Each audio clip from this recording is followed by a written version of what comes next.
안녕하세요। আমি ভিডিওগুলি শুধুমাত্র বিনোদনের জন্য বানানো হয়। এখানে কোনো কেউ ব্যাটেলকে ছোট করা হয় না, তো প্লিজ কেউ এটাকে সিরিয়াসলি নিও না। তো চলো ওয়ান শটের পার্ট 2 শুরু করা যাক। সকালবেলা সূর্যের আলো চোখে পড়তে তের ঘুম ভাঙে। চোখ পিটপিট করে তাকাতে সে নিজেকে কারোর বুকে আবিষ্কার করে। আস্তে আস্তে মাথাটা ওপরের দিকে তুলতে সেই প্রশস্ত বুকে মালিকের মুখটা দেখতে পায়। কত নিষ্পাপ একটা মুখ, ঘুমন্ত অবস্থায় একটা ছোট্ট বাচ্চার মতো লাগছে। তে মুগ্ধ দৃষ্টিতে তাকে দেখতে থাকে। তে মনে মনে ভাবে কিভাবে একটা অপরিচিত মানুষের সাথে হঠাৎ করে তার জীবনটা বেঁধে গেল। তবে মানুষটা অনেক সুন্দর, ইনফ্যাক্ট যার সাথে তার বিয়ে হয়েছিল তার থেকে তো অনেক বেশি সুন্দর আর হ্যান্ডসাম। কথাটা ভাবতে তে লজ্জায় নিজের ঠোঁটটা কামড়ায়। কী সব ভাবছে সে এসব। হঠাৎ তের নজর পড়ে জাঙ্কুকে ঠোঁটের ঠিক নিচের একটা তিলের ওপর। এই তিলটা যেন তার ঠোঁটের শোভা আরো বাড়িয়ে তুলেছে। অনেক আকর্ষণীয় লাগছে তাকে এটাতে দেখতে। তের প্রচণ্ড ইচ্ছা করছে তিলটাকে একটু ছুঁয়ে দেখতে।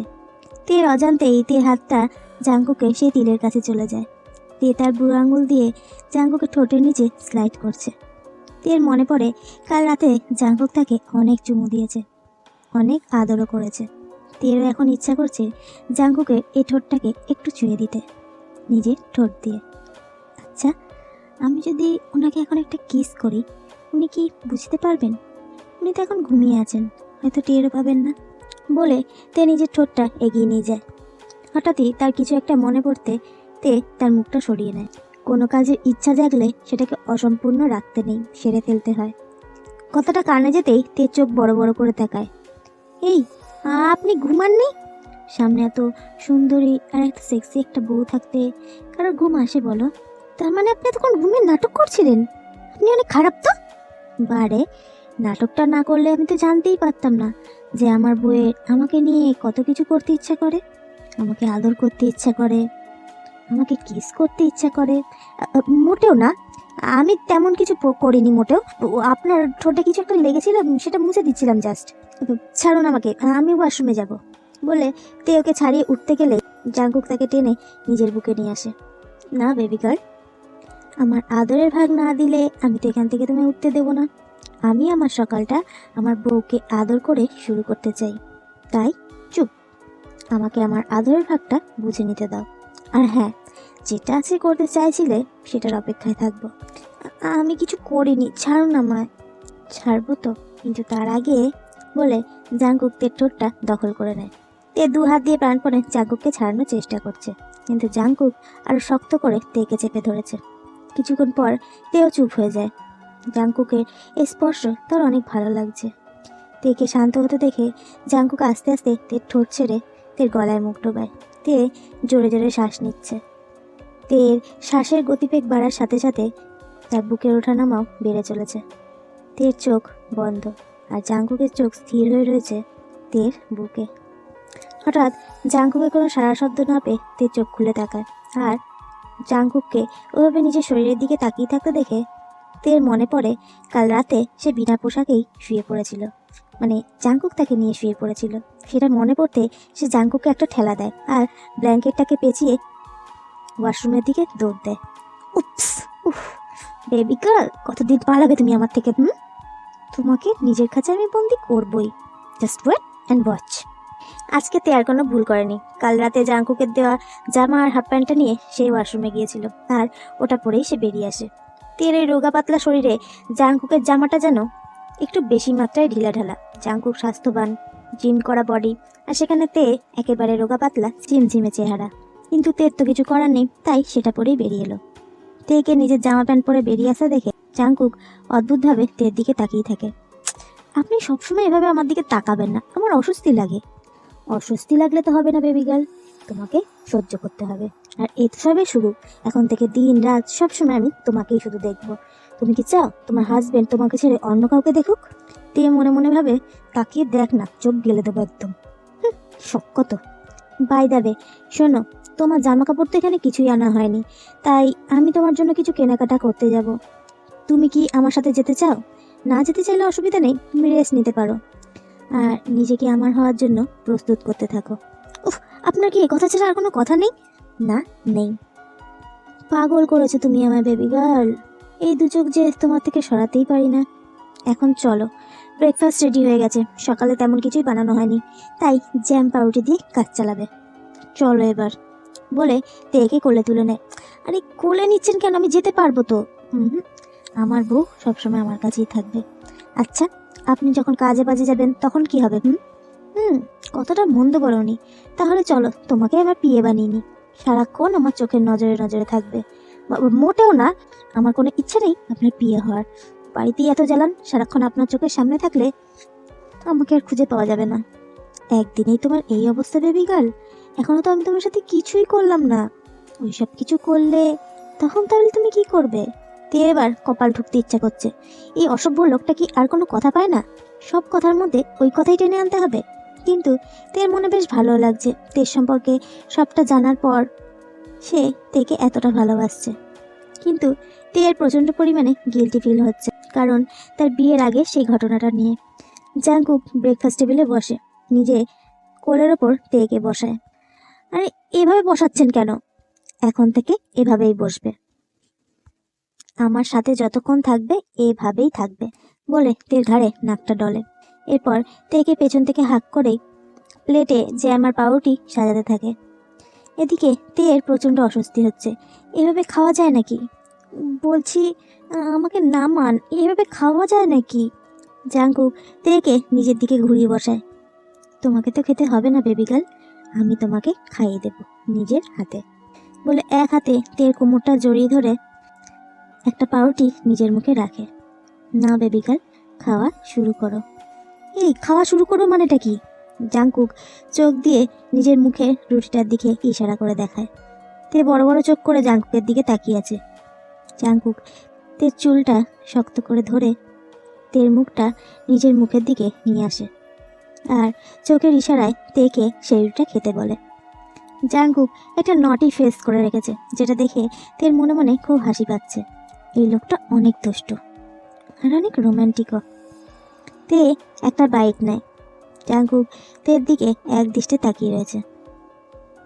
তে একটু একটু করে বাইট নিতে নিতে রুটির প্রায় শেষ কিনারা চলে এসেছে, আর এবারের বাইট নিতে গেলে সে জাংকুকের ঠোঁট স্পর্শ করবে। বলছি, আমার খাওয়া হয়ে গেছে, ওটা আপনি খেয়ে নিন। জাংকুক হাতের ইশারা করে বুঝিয়ে দেয় যে সেটা তাকেই খেতে হবে। তে তো মহা বিপাকে পড়েছে, তবে তার মনে জাংকুকের ওই ছোট টিলটাকে ছুঁয়ে দেওয়ার একটা ইচ্ছা তো রয়েছেই। তাই সে লাস্ট বাইট নেওয়ার বাহানায় জাংকুকের ঠোঁটটা ছুঁয়ে দিল। জাংকুকের শরীরে যেন তড়িৎ খেলে গেল। জাংকুক আবার তের ঠোঁটে নিজের ঠোঁট মেলালো, আবার মেতে উঠল চুম্বনের উন্মাদনায়। জাংকুকের একটা হাত তের চুলটা শক্ত করে ধরে রেখেছে, আর একটা হাত তের শার্টের ভিতরের উন্মুক্ত পেটে বিচরণ করছে। কিছুক্ষণ এভাবে কিস করার পর জাংকুক শান্ত হয়। তারপর তেকে পাশে সিটে বসেই বলে, খেয়ে নাও বেবি গার্ল, আমি একটু বেরোবো, বলে জাংকুক তাড়াতাড়ি ওয়াশরুমে চলে যায়, কারণ এই মুহূর্তে তার নিজেকে সংযত করা খুব মুশকিল হয়ে যাচ্ছে। আর কিছুক্ষণ তের কাছে থাকলে সে পাগল হয়ে যাবে, আর কিছুতেই নিজেকে আটকে রাখতে পারবে না। সেই প্রথম দিন তাকে এত ভালোবাসার পর সে এমনিতেই কিছুতেই তের থেকে দূরে থাকতে পারছে না, কিন্তু তে যেহেতু তার থেকে একটু সময় চেয়েছে, তাই একজন হাজবেন্ড হিসেবে তাকে এইটুকু সময় দেওয়াটা উচিত। আর হঠকারিতায় সে এমন কিছুই করতে চায় না যাতে তে তাকে ভুল বোঝে। তেও বেশ বুঝতে পারে জাংকুক এত তাড়াহুড়া করে কেন পড়ে চলে গেল। তে মনে মনে অনেক হাসে, আবার এটা ভেবে খুশিও হয় যে জাংকুক তাকে বুঝতে পারছে, তাকে সময় দিতে চাইছে। তে বাড়িতে থাকারই সিদ্ধান্ত নেয়। তাই জাংকুক একাই মলে যায় তের জন্য জামা কাপড় কিনতে। জাংকুক তের জন্য অনেক কেনাকাটা করে নিজের পছন্দ মতো। সবই তো নিলাম, কিন্তু ইনারওয়্যার নেব কিভাবে, কাকেই বা বলবো? সে কাউন্টারে গিয়ে একটা লোককে ডেকে বলে, আচ্ছা মেয়েদের ইনারওয়্যার দিন তো। স্যার সাইজ কত?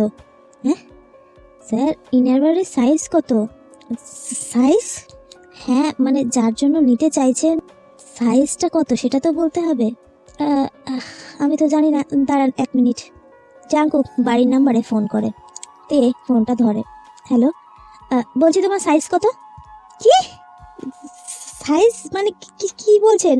আরে ইনারওয়্যার কিনবো, সাইজ কত? আপনাকে কিনতে হবে না, আপনি চলে আসুন। আপনার কি লজ্জা করে না? তো না, লজ্জা করে না, তাড়াতাড়ি বলো। আমি এখানে অনন্তকাল অপেক্ষা করতে পারবো না। আর তাছাড়া আসল জিনিসই তো দেখে নিয়েছি, সাইজটা বলতে সমস্যাটা কি? আমার এসবে কোনো অভিজ্ঞতা নেই, তাই জিজ্ঞাসা করা। আর আমি তো এর আগে কখনো অন্য মেয়ের এসব কিছু দেখিনি যে দেখে সাইজের আন্দাজ লাগিয়ে নেব। আপনি একটা অসভ্য লোক।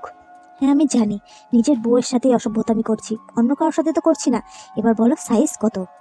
তে জানে না জানা অবধি জাঙ্কুক তাকে ছাড়বে না, তাই লজ্জার মাথা খেয়ে সে বলেই দেয়।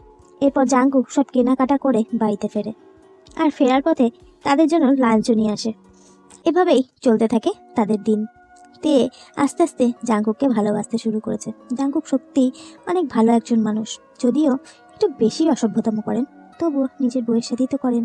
আর তে এ কদিনে বেশ বুঝে গেছে জাঙ্কুক তে ছাড়া অন্য কোনো মেয়ের সাথেই খুব একটা বেশি কমফোর্টেবল ফিল করে না, প্রয়োজন ছাড়া খুব একটা কথাও বলে না। এমনই একদিন রাতের বেলা জাঙ্কুক অফিস থেকে ফিরে ফ্রেশ হয়ে তেকে নিয়ে ব্যালকনিতে বসে। তে এখন জাঙ্কুকের সাথে অনেকটা স্বাচ্ছন্দ্য বোধ করে। দুজনে বসে বিভিন্ন রকম গল্প করতে থাকে। তে বাবা মায়ের কথা উঠতে তের মনটা প্রচন্ড খারাপ হয়ে যায়। যেই বাবা মাকে সে এতটা ভালোবাসতো, যে বাবা মার মান সম্মানের কথা ভেবে সে কোনোদিন কোনো ছেলের সাথে কোনো সম্পর্কেই জড়ায়নি, সেই বাবা মাই কিনা তাকে ভুল বুঝে এমনভাবে পর করে দিল। তাদের কাছে তার মেয়ের থেকে সমাজটা বেশি বড় হয়ে দাঁড়ালো। তে চোখ দিয়ে জল গড়িয়ে পড়ল। জাঙ্কুক তে চোখের জলটা মুছিয়ে দিয়ে বলল, বাবা মার জন্য মন খারাপ করছে? আমি ভাবতে পারিনি জানেন জাঙ্কুক, আমার বাবা মা আমাকে একটু বোঝার চেষ্টা করবে না, আমি কখনো এটা ভাবতে পারিনি। আমি সব সময় তাদের বাধ্য মেয়ে হয়ে থেকেছি, আর সেই বাবা মা আমার থেকে একবার জানার চেষ্টা করলো না আমার সাথে ঠিক কি হয়েছিল। তেকে এভাবে কাঁদে দেখে জাঙ্কুক যেন আবেগে হারিয়ে গিয়েছে। সে আবেগের বশে এটা ভুলেই গিয়েছিল যে তে এখনো জানে না যে জাঙ্কুকই সেই মানুষটা। সে হঠাৎ করে বলে ফেলে, তে প্লিজ কেঁদো না, সেদিন আমাদের মধ্যে যেটা হয়েছিল সেটাতে আমাদের কারোরই হাত ছিল না। তুমিও নেশাগ্রস্ত হয়ে পাগলামো করছিলে, আর আমি নিজেকে সামলাতে পারিনি, সেটার জন্য আমি দায়ী ছিলাম না, তুমি আমাকে সিরিয়াস করেছিলে। তে অবাক দৃষ্টিতে জাঙ্কুকের দিকে তাকায়। আমাদের মধ্যে মানে? জাঙ্কুকের যেন হুঁশ ফেরে, সে কি বলেছে সেটা ভাবতেই তার বুকটা ধড়াস করে ওঠে। তে যদি এবার তাকে ভুল বুঝে চলে যায়? কি হলো মিস্টার জাঙ্কুক, বলুন আমাদের মধ্যে মানে? প্লিজ চুপ করে থাকবেন না, বলুন। তে দেখো, তোমার সাথে সেদিন যে ঘটনাটা ঘটেছিল সেখানে অন্য কেউ নয়, আমিই ছিলাম। আমি সেদিন একটা বিজনেস ডিলের জন্য ওই ক্লাবে গিয়েছিলাম। আমিও সামান্য পরিমাণে ড্রাঙ্ক ছিলাম, তবে সব জ্ঞানেই ছিলাম। কিন্তু তুমি নিজের জ্ঞানে ছিলে না, তোমার ড্রিঙ্কসে কিছু একটা মেশানো ছিল, যার ফলে তুমি অন্যরকম বিহেভ করছিলে। আমি তোমার সাথে খারাপ কোনো কিছু করতে চাইনি, তুমি আমাকে সিডিউস করেছিলে। আমার জীবনে তুমি সেই প্রথম মেয়ে ছিলে যে সেদিন আমার এত কাছে ছিলে আর বারবার তোমার কাছে ডাকছিলে। আমি তোমাকে বারবার বলেছিলাম, এর জন্য তুমি পরে পস্তাবে, কিন্তু তুমি শোনোনি আমার কথা। তুমি আমাকে উত্ত্যক্ত করেছিলে। আমার জীবনে তুমি সেই প্রথম মানুষ যার জন্য আমি আমার ভার্জিনিটি হারিয়েছিলাম, তাই আমি তোমাকে নিজের করে পেতে চেয়েছিলাম। কিন্তু আমি ভাবতে পারিনি পরদিন তোমার বিয়েতেই আমি উপস্থিত থাকব, আর যে সেদিন তোমার ওই ড্রিঙ্কসে কিছু মিশিয়েছিল মেবি সেই ওই ভিডিওটা লিক করেছিল, যেখানে আমি তোমাকে কোলে নিয়ে কাউন্টারে দাঁড়িয়েছিলাম। আমি হুডি পরে থাকায় আমার মুখটা তো দেখা যায়নি, কিন্তু তুমি আমার সাথে যে আচরণগুলো করছিলে সেগুলো সবটাই দেখা যাচ্ছিল। সেই মুহূর্তে যখন তোমার বিয়ে ভেঙে যাচ্ছিল, আমি তোমাকে বিয়ে করতে রাজি হয়েছিলাম, কারণ আমি মনে মনে জানতাম আজকে এই দিনটার জন্য হয়তো আমি দায়ী কোনো না কোনোভাবে। তবে হ্যাঁ, শুধুমাত্র তোমাকে সেই অপমানের থেকে উদ্ধার করার জন্য নয়, আমি তোমাকে প্রথম দিন দেখেই ভালোবেসে ফেলেছিলাম, আর সেই ভালোবাসা থেকেই আমি তোমাকে বিয়েটা করেছি। জাঙ্কুক মাথা নিচু করে রয়েছে, তার মনে প্রচণ্ড আতঙ্ক, তার চোখটাও ভিজে এসেছে। ভালোবাসিতে আমি তোমাকে অনেক ভালোবাসি, প্লিজ আমাকে ছেড়ে যেও না। আমি মানছি সেদিন আমি ভুল ছিলাম, আমি পারতাম তোমাকে ছেড়ে চলে আসতে, কিন্তু আমি পারিনি সেদিন নিজেকে সামনে রাখতে। প্লিজ ক্ষমা করে দাও, ভুল বুঝে প্লিজ ছেড়ে চলে যেও না। কথাটা বলে জাঙ্কুক আস্তে আস্তে তের দিকে তাকালো। তে ব্রু কুচকে জাঙ্কুকের দিকে তাকিয়েছে। তার মানে সেদিন আপনিই ছিলেন? তাই তো বলি, আপনার এই টাচগুলো আমার এত চেনা চেনা কেন লাগে, আপনার গায়ের গন্ধ এত চেনা কেন লাগে? আপনি তো বহুত চেনা, দিব্যি কথাটাকে চেপে মেরে দিয়েছেন। আর আমি এতদিন গিল্টি ফিল করছিলাম যে আমি আপনার ভালোবাসার যোগ্যই নই? আমি এতদিন এটা ভেবে এসেছি। প্লিজ তে, আই এম সরি, আমাকে ছেড়ে যেও না প্লিজ। তুমি আমাকে ছেড়ে গেলে আমি পাগল হয়ে যাব। ছেড়ে যাব? ছেড়ে তো আমি যাব না মিস্টার। তবে আজকে আমি মজা দেখাবো তোমায়, বেবি বয়। এতদিন খুব মজা নিয়েছেন না আমার সাথে, আর আমি চুপ করে শুধু সহ্য করে গেছি। আর কি বললেন, ভার্জিনিটি হারিয়েছেন? আমি হারাইনি ভার্জিনিটি। আজকে আপনি বুঝবেন ভার্জিনিটি কাকে বলে। বলে তে জাংকুককে হ্যাচকা দিয়ে নিজের কাছে টেনে নিয়ে আসে। জাংকুক তো অবাক হয়ে যায়। জাংকুকের এই লিপসটা ছুঁয়ে দেখার তার অনেক দিনের ইচ্ছা, কিন্তু এতদিন ঠিক যেন সাহস করতে পারছিল না। কিন্তু আজ যেন সব কিছুর বাঁধ ভেঙে গেছে, কারণ তে জানতে পেরেছে জাংকুকই সেই মানুষ যাকে সে প্রথম জীবনের সব কিছু দিয়ে দিয়েছিল। সেটা হয়তো নিজের অজান্তেই, কিন্তু সেই মানুষটাই তার হাজবেন্ড। তের মনে আর কোনো সংকোচ নেই। আজ তের টর্চার করার পালা। তে জাঙ্কুককে শুয়ে ওর ওপর উঠে বসে। জাঙ্কুককে কিস করতে করতেই জাঙ্কুকের শার্টের বোতাম খুলতে থাকে সে। জাঙ্কুক তো অবাকের ওপর অবাক হচ্ছে। তে কিসটা ব্রেক করে জাঙ্কুকের বডিতে বাইট করতে থাকে। জাঙ্কুক পাগল হতে থাকে, আর একটা সময় তার সমস্ত বাঁধ ভেঙে যায়। তেকে এক টানে শুয়ে তের ওপর উঠে পড়ে সে। অনেক অপেক্ষা হয়েছে বেবি গার্ল, আর নয়, এবার সময় এসেছে মধুর ভাণ্ডারে ডুব দেওয়ার। আজ এই মৌমাছি সব মধু শুষে নেবে বলে পাগল করতে থাকে দেখবে। আজ দুজনের উন্মাদনায় শীর্ষে উঠেছে। দুজনেই সমান তালে একে অপরকে ভালোবেসে চলেছে। জাঙ্কুক আর পারছে না অপেক্ষা করতে। Are you ready baby? হ্যাঁ baby boy, I am ready, so let get started বলে জাঙ্কুক তার প্রাইভেট কার প্রবেশ করে তের মধুর খনিতে। তারপর দুজনে মেতে ওঠে উন্মাদনা। Guys, that's for today. যদি ভিডিও ভালো লাগে লাইক করুন, কমেন্ট করুন, সাবস্ক্রাইব করুন।